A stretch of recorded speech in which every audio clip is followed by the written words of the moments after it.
See, first of all, when we talk of the word strategic autonomy, so I have a bit of a difference on this phrase itself that needs to be clarified. Now, in my opinion, there are only three great powers in the world, and those three powers are America, China, and Russia. And by definition, a great power is which has a capability to influence events anywhere in the world, and it can take care of its sovereignty by itself. So, why I'm saying this is because, in my opinion, only these three great powers today have strategic autonomy. When you talk of strategic autonomy, what to me it means is that the capability to take your decisions by yourself, not be intimidated, not be coerced, not to be pressurized by any other country to change your policies or to change your action. So only the great powers can do that. India is not one of them. So it will be incorrect to say that India has strategic autonomy. I mean, it's okay to talk as part of a rhetoric, but this is not the truth. See, what has happened is that the Modi government in India since 2020 has invested a lot in America.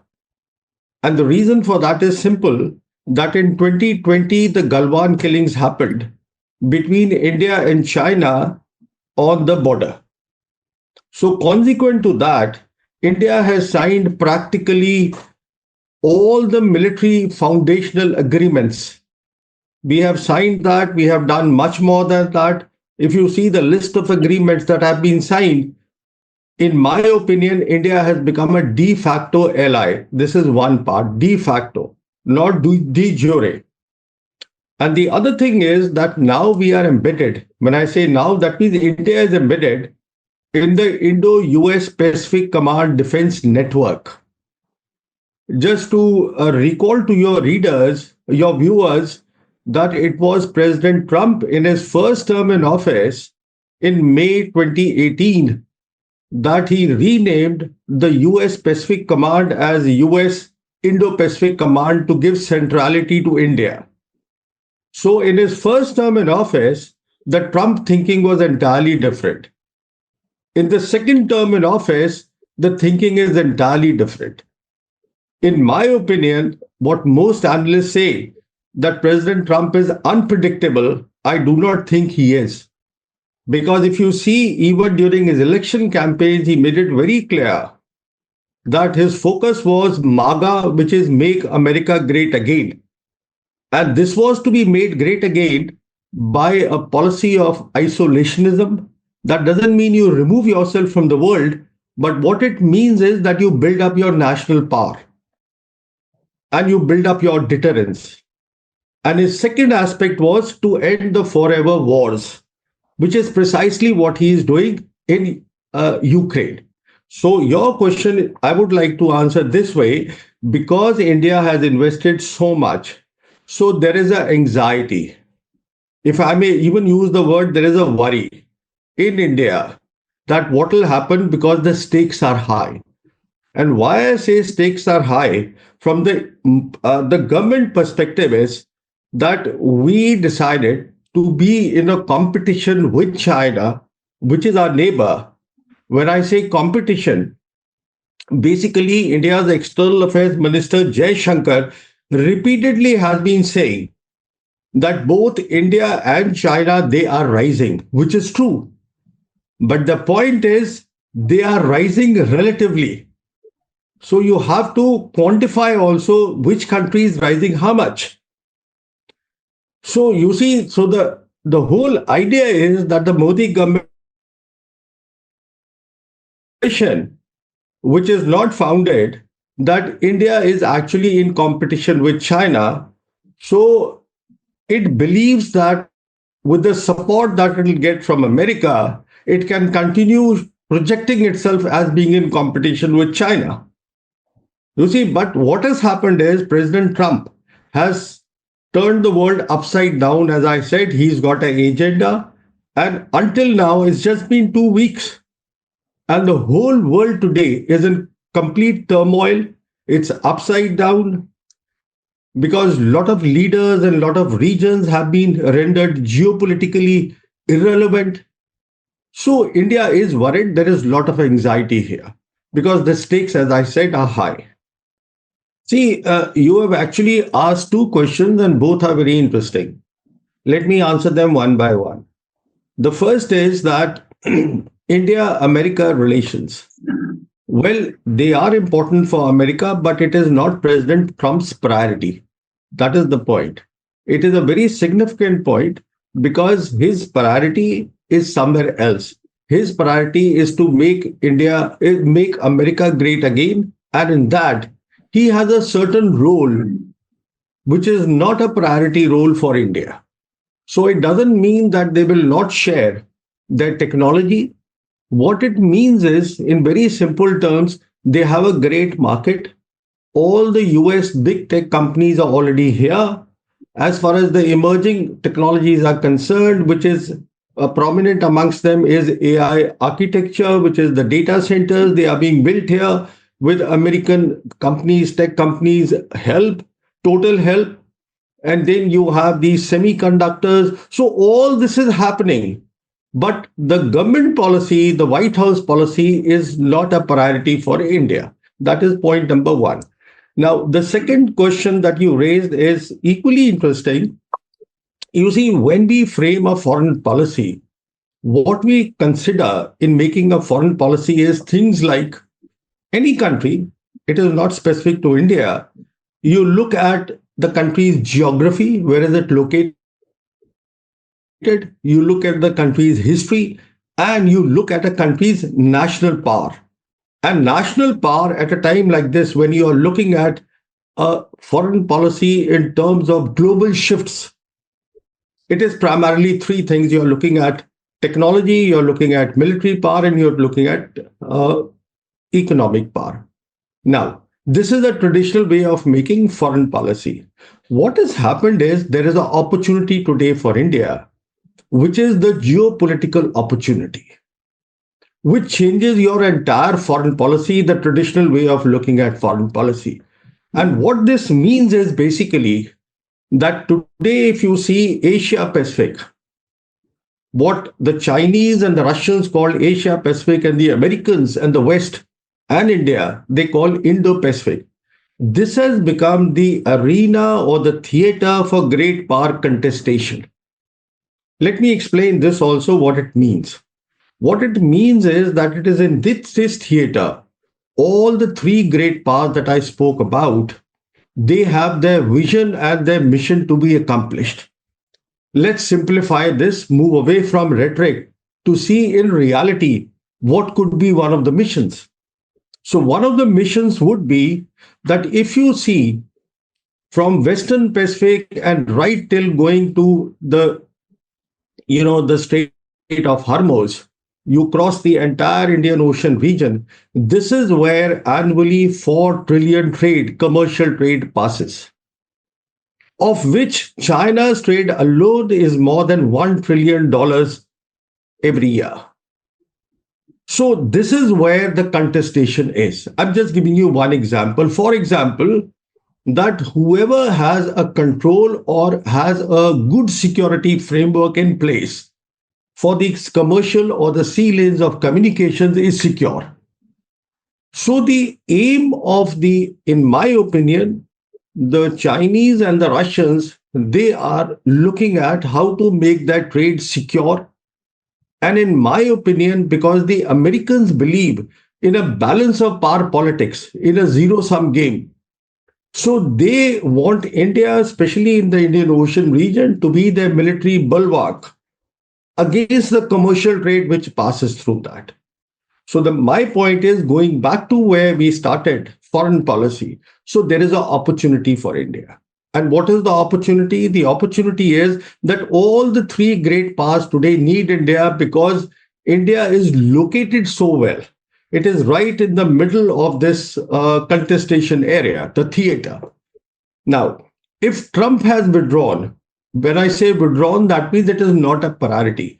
It is not that India is not important at all for America, not a priority. Then India should consider its foreign policy because, after all, what is foreign policy? Foreign policy is an extension of your domestic policy. And what is our domestic policy for India today? that by Prime Minister's own admission, 80 crore people, which is 800 million people, are below the poverty line. We are a poor country.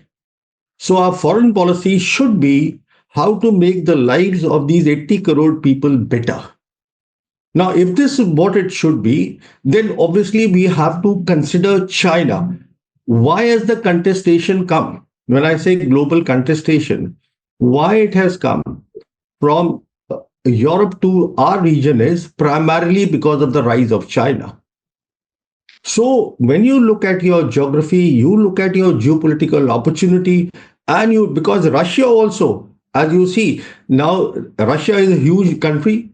The better part of Russia landmarks is actually in Asia and not in West. And they also have shifted their gaze from West to East. So everybody is here, the three great powers. India should look at now its national power, which relative to China is very small. It has geography, it has a market, it has a history, it has two military lines to contend with. You see, with Pakistan and with China, and it has an opportunity. And what is the opportunity today? The opportunity is BRICS. That is the opportunity. India is a founding member of BRICS, which is why I keep saying, and this is my conviction, that if India invests in South Asia, if it invests in peace, it will get development. We want peace with Pakistan. We should have peace with China. This is critical because, and again, how will the peace come? Let's say with Pakistan, peace cannot come if both the countries have a zero-sum game mindset, which they have today.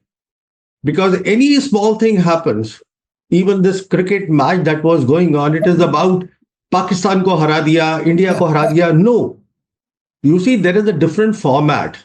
A format which has been given by China, accepted by majority of the global South nations, and the format is move away from a zero-sum game and look at win-win situations.